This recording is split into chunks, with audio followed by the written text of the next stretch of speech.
I'm so delighted to be joined today by Constantina Tsoutsikou, who is the founder of Studio Lost, based in London, right? Yes. And when I was kind of thinking about who to bring to this project, to bring to these talks, I thought about Constantina because of the experience, the wealth of experience you have in these extremely experience-rich projects, these hotel projects, these kind of wellness projects, and so on.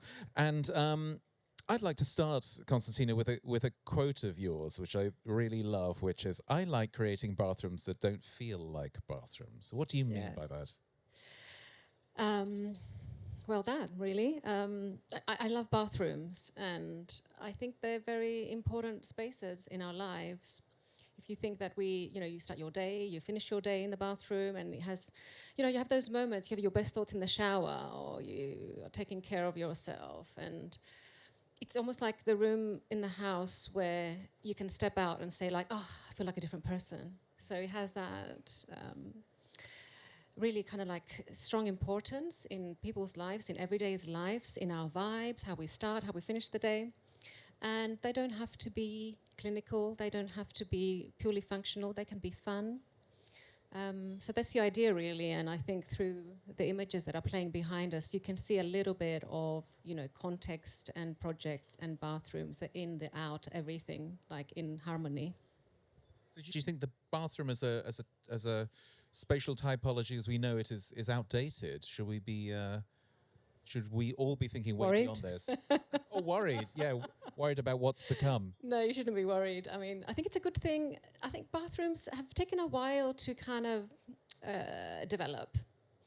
And I was thinking about it actually. Why is it that, we can be experimental in many other environments, like, restaurants and F&B. I think previously you touched on the wellness in the previous panel, and that is really taking off now. But it has taken a while, and I was thinking that actually it is hard to sometimes be very experimental because the bathroom decisions come very early in a project. You're still, everything is on paper, but you have to make decisions about where things go. And then once things are in place, it's very difficult to move. The plumbing, the locations, the materials, it's expensive. So that's why I think if you want to have fun and play and test the boundaries, it has to be done really early on. And you talk about, when we talked in the past, you talk about escapism in relation to, I think probably in terms of your projects as wholes, but also in terms of bathrooms.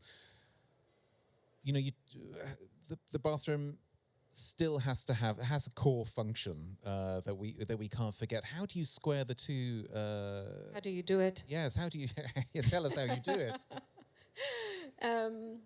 Well, I mean, I think it's important to have that dimension in the bathroom, so to kind of escape just the functionality. We can do more now, and there's a lot of nice products out there that enable us to make that step. Most of my work is in hotel design in resort hotels that you can see. So that kind of thought is at the back of our minds when we're thinking about what are we doing in a guest room, for example. And you want that experience for the client to be from the moment they step in, all through the resort, inside, out, by the poolside, in the room, on the balcony, back in the bathroom, to have that really nice flow and harmony. So the first thing I do is I look at a plan and see what we can do and like how much can we play with it? Can we make it bigger? Can we escape the boundaries of the square that is defined by an architect as the bathroom space? And sometimes if you can, I think we actually enlarge those spaces because they're also about indulgence. You want to feel luxurious, you want to relax. I never had a bathroom that you go like, oh my God, this is too big. It can never be too big. And if it is too small, that sometimes we take elements out of it. So if it's a renovation and there is not enough space to have a beautiful shower experience, you would maybe deconstruct it and say, remove the vanity, the sink, make that part of the room, blend that in. Right, so there's some kind of horse trading going on in terms of space and then it gets light as well. I mean, how often are you I'm assuming you think it's a good thing to have natural light in the bathroom if you can in a resort I hotel. think it's essential for that feeling of wellness. And I mean, I love light. And it's sometimes, you're in a beautiful room, it could have an amazing view, and then you go to the bathroom and you have to switch the light on, and it just kills the vibe. So if we can, we open it up. And you can open up with different ways. It's either a screen, and then you're thinking about an element of privacy, of course. And then it is about, in some of these images, it's there's examples there of, you probably can't even see where the WC is because it's completely camouflaged out. Right. I might help you if one comes up and we're still talking about it. So I think once the actual toilet cubicle is out of the way and you have, the privacy thing sorted out, the rest is easy to, be experimental with. I want to ask you specifically about your collaboration with Grohe, with the German bathroom brand, because you've collaborated with them. Well, tell me about it. How did the collaboration start? How did it play out? And what value did they bring to your work? And maybe what have you taught them? I mean, it's nice because I've known Grohe for a long time in the industry, and you kind of follow the company's trajectory and how it evolves and how they launch things in the market. And there's always, conversations about, what we're looking for, what they might have or they may not have, what they're launching.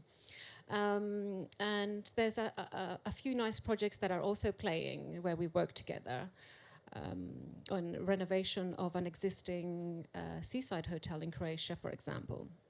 What's it called? What's the project? It's called Camellia Hotel. Camellia, okay. Yes, and it was a remodeling of their existing rooms. They were quite generous rooms, but again we had that issue of like the bathroom being really kind of dark, dingy, and forgotten, and it was a hard renovation. So the approach there was to create a boudoir space in that guest room and almost claim space from that entry and dressing area. So you create a nice wellness space for the guest.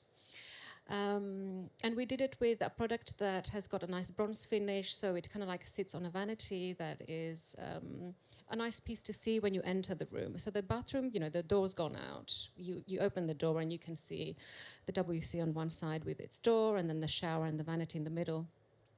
So it becomes part of your experience as you come through into the room. Right. So there's no shame in actually showing the bathroom, it being kind of visible as soon as you... It's very visible, and it's very much a statement, and it's very much a big part of the room. And what's the name of the actual Grohe product that you specified for the Croatian project? Atrio. Right. And what was it about that product that... It was discreet. Nice. So, in any given project, there is a decision early on about, what is gonna be a statement and what is gonna be more discreet. So you have this kind of nice balance of like how things sit together. And in that project, it helped that we could just have something that is not, overpowering, so that other things in the room can like balance. And what was it like working with Grohe as a Oh, I love them. Are they a good? They're here.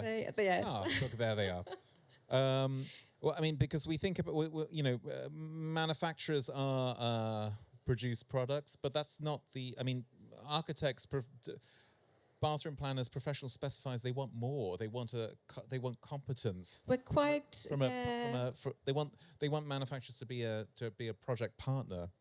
Yes, and I think, we can be quite demanding at times. We want the right thing at the right time for the client. And Was she? Is that true? But it's really nice to have these conversations and understand, also what they're doing on other projects or other launches, what is new, what is coming up. So it's kind of nice that it is a community where you feel like you can pick the phone up and talk to somebody. We meet often in the year at events. So it's a very nice symbiotic relationship. And did you go on to specify Grohe in other projects? Yes. Then another one that I have an example of, because a few of the images that you see here are things in the making, and some of them are completed. Another one was the Essence range, which we used for kitchen and bathroom scenario for an apartment hotel, which was again a remodeling. Great. Yeah. And in that one, the whole idea that I explained earlier about, deconstructing the bathroom and adding little bits here, we kind of followed also for the kitchen area. So it's a short stay hotel. It's a business clientele. Oh, where's that? This is in Greece. In Greece, right. In Western Greece. So it is small apartments. The typical stay is about 1 or 2 days. And then you have your kitchen area, which is kind of like styled like a library, and again the tap is also part of you're in the living room essentially. Right. And then nice natural materials, so we've got the more of a gunmetal finish in that one, and then stronger colors on the joinery and floral wall coverings, and Fantastic. Do you? Can I ask you about what you think are the absolute no-goes when it comes to for you? My pet hates. Your pet hates the worst offences, the real. I have a few humdingers. Yeah. Tell us. Okay, so think. How long do we have? We've got time. Okay. Slippery floors. So a material that's, on the floor that you will step out of the shower and then it might be a polished marble or it might be a tile that doesn't have the right slip rate and it's dangerous. So talking about, having this nice Zen experience, then you step out and it's, your stress levels goes up. You're trying to find the bath mat. And has it happened to you? This has happened to me, but there's something else. It should not be happening. It should, but it seems like it's like 101, like bathroom design 101. That would be the first thing that would be considered. Yeah. I mean, bare feet on a surface. On a surface. If you're working with a hotel brand operator, or if you're in hospitality, it's typical that that it's a must to have anti-slip in those areas. But many times it's not the case and things slip through the net, because it's just a little number on a spec and it can get missed. Or it may be that the tile is the same tile, so color-wise you have this thing, but it has to be a different specification, so it's safe, essentially. Okay, so that's 101. My next one is I hate these. The accessories that you have to put your shampoo in the shower, and they are the little baskety things with the lines. I hate them as well. And nothing sits straight. They always fall. They always fall, absolutely. And they fall through sometimes.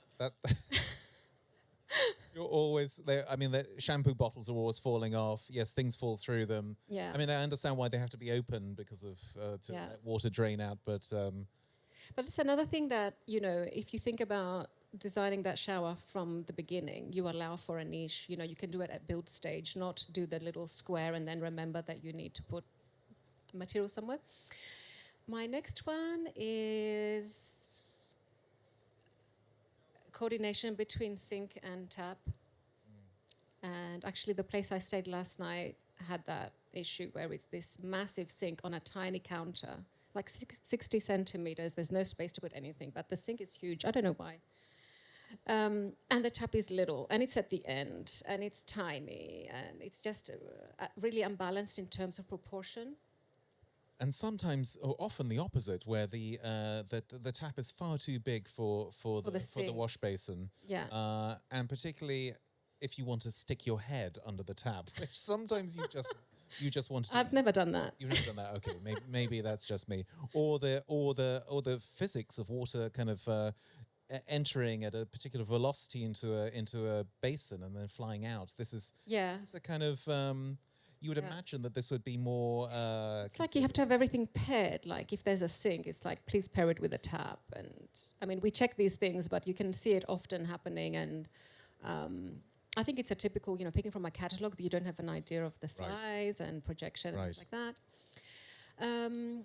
Another thing that I don't like is toilet seats that are not soft closing. Why? This is very. My colleague is laughing over there. Absolutely, acoustics in baths. This is all part of the experience. I mean, I know we're now dealing with kind of first world problems, but still, It is, I mean, yeah. this is kind of, if you're going to do it, you can do it right. This is. Yeah. Shall I keep going? Give us another one, and then we'll move on. Well, the other one, I know sometimes you can't really avoid it, but it is when you have to turn the shower on and you kind of get drenched with cold until you get your water the right temperature. But I know sometimes in a retrofit, you have this column where everything is on it. But ideally, you would like to have the buttons and the control somewhere where it's dry, and then you get the right temperature, and then you can have your shower. Yeah, I mean this. And nice to have, maybe.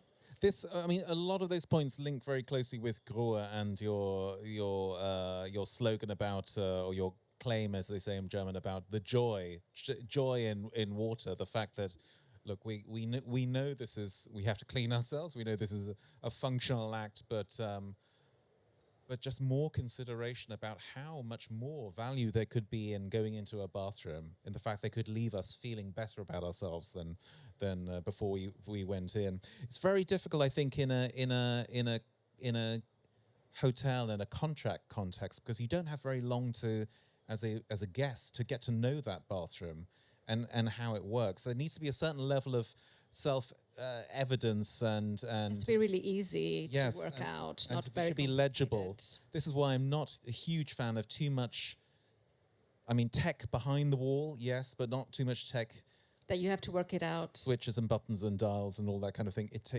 We've all been in hotel rooms in the bedroom where it takes us half an hour to work out how to turn the lights off before we get into the bed, and you end up unscrewing a light bulb because that's the only way you can get the light to go off. Same in bathrooms, though. So we want it to be legible. Yes, and easy, and just have a nice experience. What's next for you?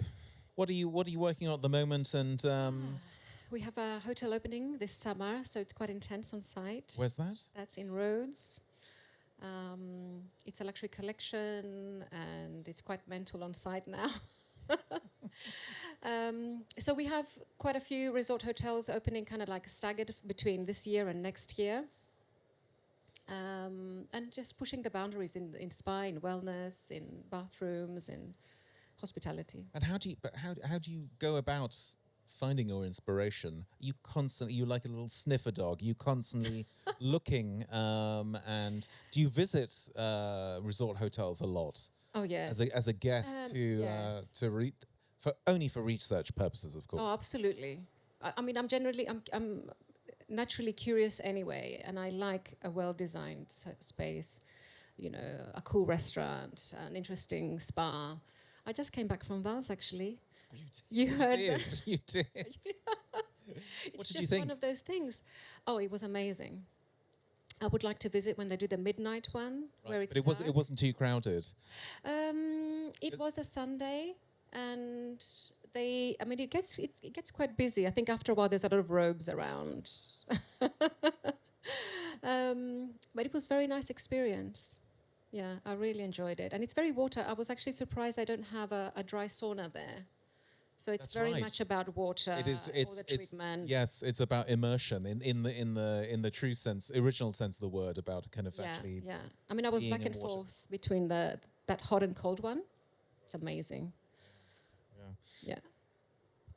Just one last question about the few tendencies you see in resort hotels generally. Do you think, can you see, obviously your work is your own work, but can you see in other resort projects, can you see as identifiable tendencies in design terms at all? I think the whole bathroom wellness thing is becoming bigger, so they take up more space, and we devote more space, and we ask for it. We have rooms where we got the tub outside in the terrace. There was no space to have a tub inside, and let's give them a nice shower inside and take the tub, and some landscaping for privacy on the terrace. That's really nice. That's where you want to be. What a beautiful thing. So for you, I mean, in terms of space, it can, as you said earlier, a bathroom can never be too big. Can be anywhere, It's interesting. One of the speakers yesterday said a bathroom can be too big because her personal opinion that when you're naked, you want to feel cosseted and cozy, and if Yeah. you're standing in a larger room, you feel somehow exposed. But I'm Yeah. with you. I You think could have a little seating you could have corner. you You could could have a have a chaise longue and a little library in there. And yeah, absolutely, absolutely. Oh, brilliant! Thanks so much. It's so fantastic to see your work. It's no surprise to me that you're commissioned again and again. This has become a real kind of area of expertise for you, and of course your lovely team in London, who I must come and visit next time I'm over. absolutely. You're very welcome. So thanks very much, Constantina, and also to Gro as well. Thanks very much for the platform, and thanks very much to you for being great guests. And stick around for the next talk, which is our final talk, which will be with Armando. Thanks so much. Thank you.